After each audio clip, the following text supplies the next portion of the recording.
How can I tell you anymore? How can I make you believe it can happen to you as it happened to me? How can I grab my head and give you instant belief in yourself? How can I tell you how much I love you? Because God made you. God created you. And that's why I don't criticize you. Even if you don't like what I say, I cannot criticize your decision about me. But if I had your background, I had your friends, and I had your neighbors, my thoughts would be the thoughts that you have. Before you criticize someone, remember I have never seen a statue erected to a critic. But the people they criticize, many statues have gone up.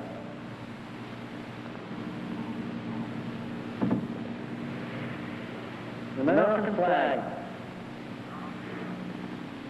in 1776. That's when a small business could start with pennies. And that's why we grow. Today, most companies cost 30 to hundreds of thousands of dollars, and that stamps the little man out. And that's why I have devised a system to help the average man like I was.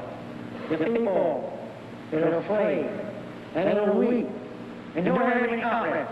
And that's why I band them together and united them to bring them together as small businessmen, to give each other confidence, to encourage each other, to bring this country, this nation, away from the mass corporation back to the individual as it should be. Yeah.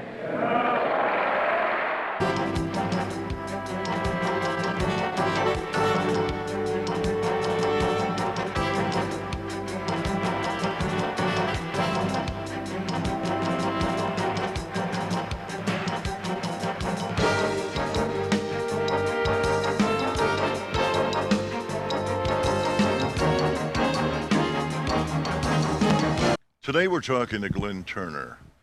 This man has a fabulous history, and he's going to tell you about it today. It's an opportunity of a lifetime for all you viewers out there. So please listen carefully, and you'll learn something. Is that right?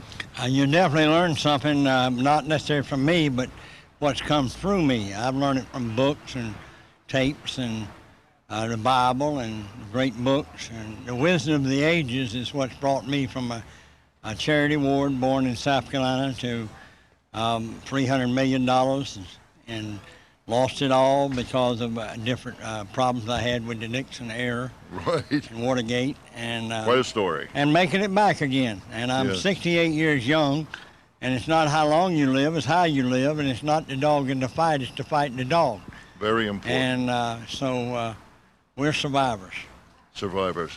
And would you like to go back and talk about the beginning and how you did the Dare to Be Great? And well, I started off with my uncle loaning me $5,000 in 1967, and we started a company called Coscott Interplanetary Incorporated.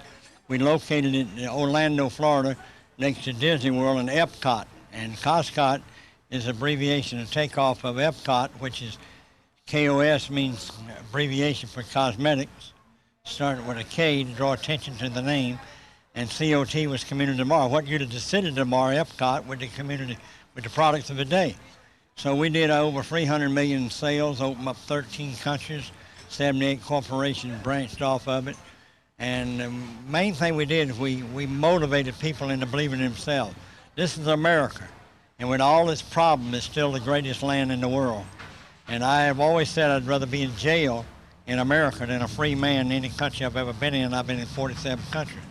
We're too busy complaining about what's wrong with the government in order to change it. If you don't like something about the government, you need to get out and vote. That is so true. And this is something, the positive attitude, what can be created by people that have had a negative and failing situation in their lives. Glenn Turner, you brought this back again. Tell us about that.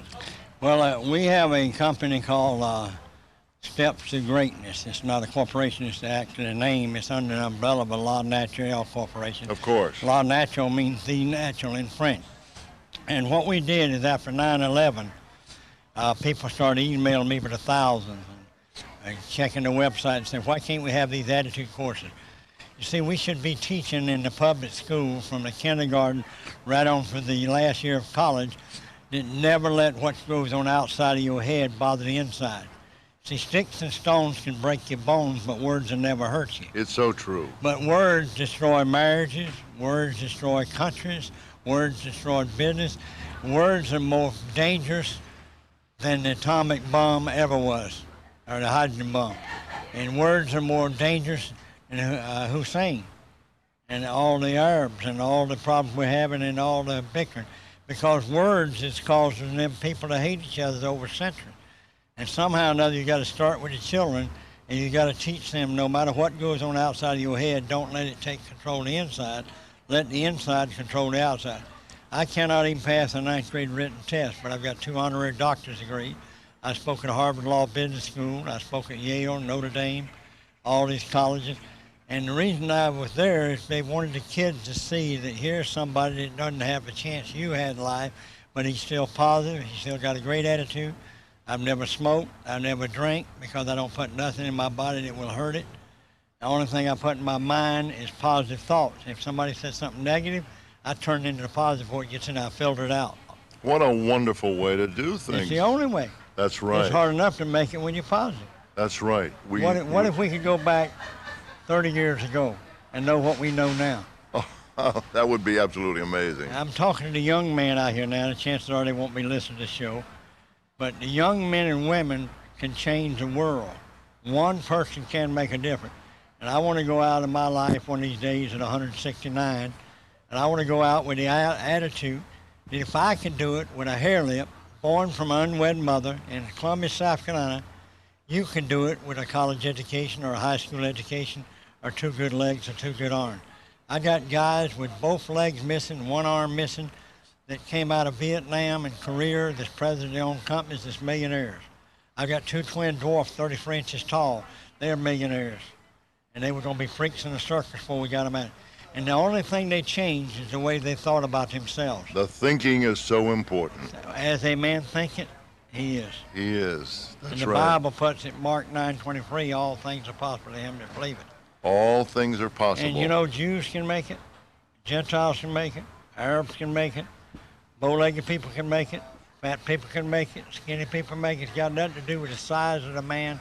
It's the attitude of the man. People put obstacles in their way, in their own way. Well, we believe what we see and hear, and unfortunately we see and hear how a failure and what's wrong with the world. Negatives. All the time. And we don't need that. Nope. We need to be positive. It's too bad we don't have a show, and I'd like to start one where we interview the guy that made it in the gas station business, not the ones that failed, not the one kid that got shot, the one that, you know, got an award. Right. Because that's all we get nowadays is we get a tremendous amount of negative news. And I've always said that have something positive. Tell At the end, at least, at the end of the show. Absolutely. And that's what we need to do. And you're doing that now. Yeah, we're doing it. We have a class tomorrow with 50 people in it in Ocala, Florida. And we take them in there and we give them a mental X-lax. You really clean them out. We clean them out because it's the way you think. You got to replace the negative with Mr. Positive. That's right. I'm agreeing with you on this because it is true. And I personally have felt this way for many years. You've lived it. That's right, I have. You have been through it, and you're a survivor, my friend. Well, I've interviewed this gentleman some years ago, wasn't it? And we're still both here. And we're still both here. All my enemies are dead, in jail, out of office. I've outlived them. We've outlived them. That's all you got to do is outlive them. If you want to get even with your ex-wife, outlive her. You want to get even with your ex-husband, outlive him. That's marvelous. Hey, don't get even, get ahead. And stay ahead. Yeah, and then think about if somebody did you wrong 15 years ago, and every time you talk to your friend, you know what he did to me? You know what she did to me? We're dwelling on the past. If you don't bury your past, it's going to take over your present. It's going to take over your future. Yesterday is a cancel note. That's right. Today is a promissory note, and today is cash in the bank. Get the cash. If we can tell our viewers out there this idea that you've just expressed here, it's an absolutely great positive, and think about it. Cancel out, say that again, Glenn. Yesterday is a canceled check. Tomorrow is a promissory note. Today is cash in the bank. Today, this moment, is the only thing you're guaranteed. When you walk out of that building, turn off that television, you may be dead for some reason. And if you're dead, what's the big deal? You don't know it, you're gone. The ones that's living that has to bury you has got the problem. And I used to tell people, get free people in my business and they'll make you rich. And they said, well, I don't know free people. I said, who's going to bury you? You need 6 to tote you. Well, they come up to cremation now. Very true. It's amazing your friends will come take you to the grave, but they won't come over next door and help you out when you're in trouble. And that's what we need to get back to, isn't it? Yeah. We need to get back to our neighbors, our friends, our family. Right. Helping us, helping each other. Positive. Everybody used to knock New York, but I like New York because New York people, once you know where you stand with them. Right. They'll argue with you, they'll fuss with you, but you know where you stand. There's no phony baloney. And after the 9/11, I think it proved some of the greatest people in the world were in that city, and still is and always has been. I used to go on the talk shows in New York City, and I was on Phil Donahue show, and the best shows I've ever been on was on the New York City talk shows in the early days of the 70s. Oh yes, that was quite a time. And a woman called me up one day, I'll never forget, and for half an hour, I believe it was Larry King interviewing me, and she said, you know what's wrong with New Yorkers? They run their mouth all the time. You can't get them to shut up. They'll ask you advice and they won't take it. And she just said that for about 10 minutes. Finally, Larry says, well, you're doing the same thing. She was. She never gave me a chance to answer.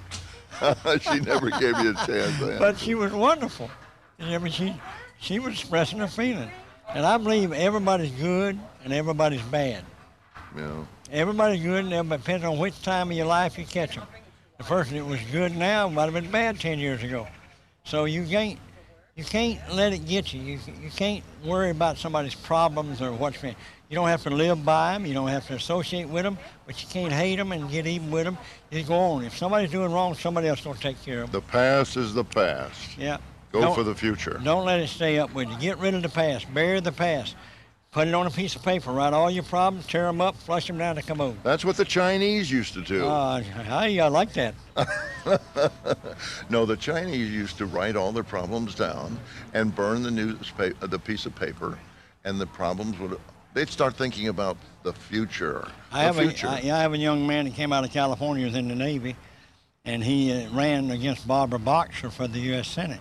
He lost, but he was the treasurer of the state of California, and he was my area director in charge of attitude sales in Norfolk, Virginia in 1980. He told me he wanted to go with me full time. He said, go in politics. We need some good people like you. He became a judge, a referee judge, and then he became a treasurer. And he will be the first president of the United States because he's only 40. Wow. Chinese American born. Is that right? He's one of the greatest. His name is Matt Fong. Matt Fong. From California. Well, that's a good name. I know some Fongs in Miami, as a matter of fact, in Fort Lauderdale. So they're spread out. Yeah, but this guy is very wise, very intelligent, got a beautiful wife named Paula, 2 wonderful kids. His oldest kid's going to Harvard. So, that's wonderful. What does it take to become a success? Nothing. But associating with successful thinking people that says, I'll help you. They'll encourage you. That's why you made it in football. That's why you made it in baseball in high school, is because the coach was always spurring you on it, and you can do it, boy. Whether he believed it or not was immaterial as long as he made you believe it. A hair-lip boy was born in a charity ward in Columbus, South Carolina. That the neighbors and the friends and the people laughed at him. And because when he went to grandmother's on Sunday, he came up in an old beat-up red truck with all the other brothers and sisters. He came up in his truck, and all the other friends and the relatives had new automobiles because they had city jobs. And he wanted this. And he couldn't understand why his daddy wasn't doing better. He just couldn't see why he wasn't having a better living for his family. He couldn't understand why he had to wear tennis shoes because they only cost $1. He couldn't understand all the things that passed him by that the other little kids had. I remember I wrote to Santa Claus when I was 9 years old. And my cousin wrote to Santa Claus, and I wrote my letter exactly like this. And I asked him for a new pony, because that's what he asked for, and he was pretty smart, but I decided to follow him. And Christmas morning, I didn't have no new pony, but he had a new pony. And I knew Santa Claus must have made a mistake, because I was just as good as he was. So I didn't bother to worry about it. Next year I wrote to Santa Claus that I rented for a bicycle. That's what my cousin asked for. And I looked at his letter, and I spelled it exactly right, and got the right address, because I wasn't too bright in school. And the next morning, no bicycle, but he had the most beautiful red and white bicycle with the bebop birds on it and the flaps and the whole works. And I went out behind the barn and I cried most of that day. And he wouldn't even let me play with his bicycle. The next year I wrote and I asked for a new rifle. And he asked for a new rifle, and the same story. All I got was apples and oranges. And I went out behind the barn that day and I said, okay, Santa, if that's the way you want to play. Glenn, let's give our viewers here more information on what you're currently doing and where you are and how can they get in touch with you? They can get in touch with me, Orlando, Florida, or this station here would probably be best. I don't have the number in my head. I'll give you a phone number if you want to do it.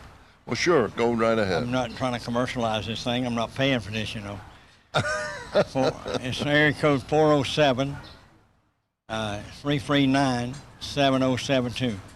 That's 339-7072, area code 407. That's Orlando. 407, that's Orlando. What we do is we sell a 2-day seminar for $495, and we give a set of tapes and videos to go with it, and you can repeat it, the whole family, for one price, kids 12 to 21. We bring them off of drugs. We give them the mental X-lax. We put the husband and wives back to communicating together. We teach them how to get off their assets and go to work again if they're broke, bent down. If they're crying about they lost a big Cadillac, we show them somebody that has no Cadillac, never has had one. Shut your mouth and go get it again. It's all changing the thinking, isn't it? Hey, if you had it once, you can have it again. And if you're too old to move, you get somebody to push you in a wheelchair if your mouth still works. If your mouth still works. You want to bring that message to our viewers out here and well, people all over, actually. Yeah, when you throw dirt, you're going to lose ground. And confidence is a bullfighter who goes in the bull ring with mustard already on the sword. I like that already. Yeah, and the hardest thing about getting to the top of the ladder is getting through the crowd at the bottom. And when you get there, everybody's trying to knock you off.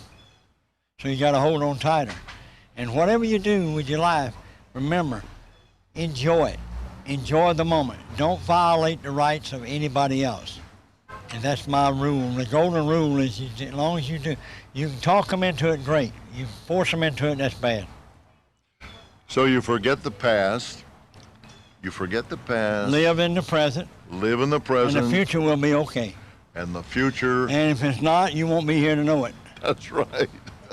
So why worry about it? Worry is like sitting in a rocking chair. It gives you something to do, but don't get you anywhere. Doesn't get you anywhere. Yeah. How marvelous. And when you throw dirt, like I said, you're going to lose ground. You're going to lose ground. And associate with successful people. If you have to sweep the floor for nothing. The greatest man I ever worked for was a 21-year-old kid, and I was 22. And he showed me how to sell.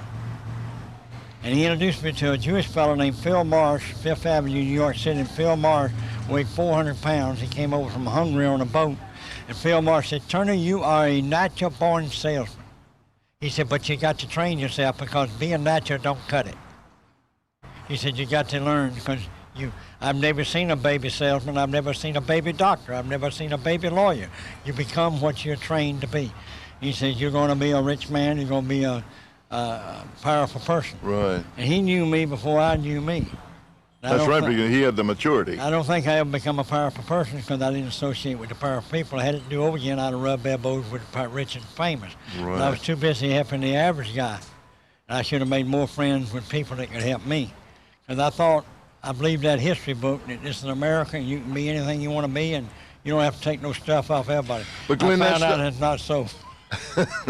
Glenn, that started out years ago when the Irish and the Germans and the Jews all came to this country. They were willing to take their time, to invest their time, work for nothing just to learn their trades and get ahead. And as you say, associate with good people. Good people are people that'll help you in spite of your faults.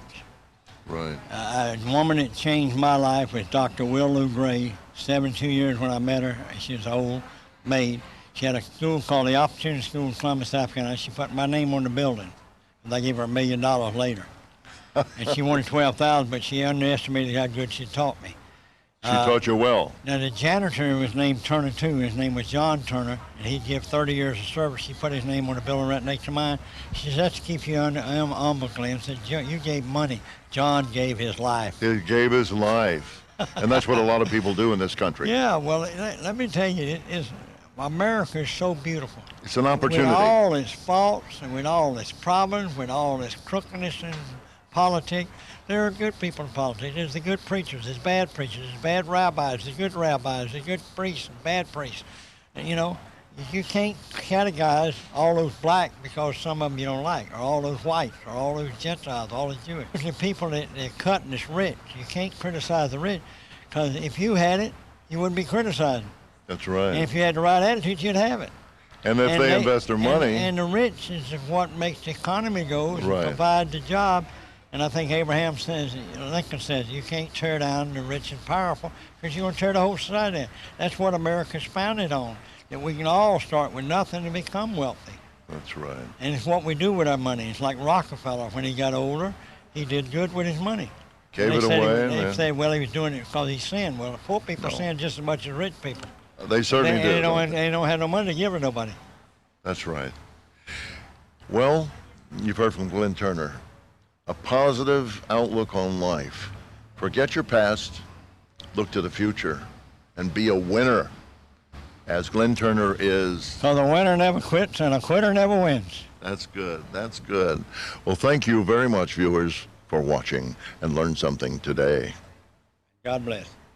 And God bless. God bless all of you. And don't do it. If you're fixing to end your life, don't do it. You can change one life before you go. Replace yourself before you leave this world with somebody good. Don't just eat, sleep, and breathe. Get off that bed, get off that couch, get out there, sweep floors, then you can own the floor one day. There you have the magic words. Just listen to them and make them part of your life. And we thank you. It's a beautiful, wonderful world. It's a world. It has abundance of plenty if we just manage it the right way. It's a world that you can do for your community, your country, your club. It's a world where people could change themselves. They wouldn't have to worry about the world changing. But if you and I get our little part, if you and I believe in ourselves, if you have the confidence that I have in myself, there will be no need for you to listen to me. It's a beautiful, wonderful world. There's beautiful people everywhere. We got women and lady presidents that used to be farmers. We got a guy that go running the country that used to wash dishes for $18 a week. Now, don't tell me he ain't God. We got a preacher to spread more love, more unity, and understanding than he did in his own church because he reached more people. We got factory workers. We got a cab driver running Italy. Because they dare to be great.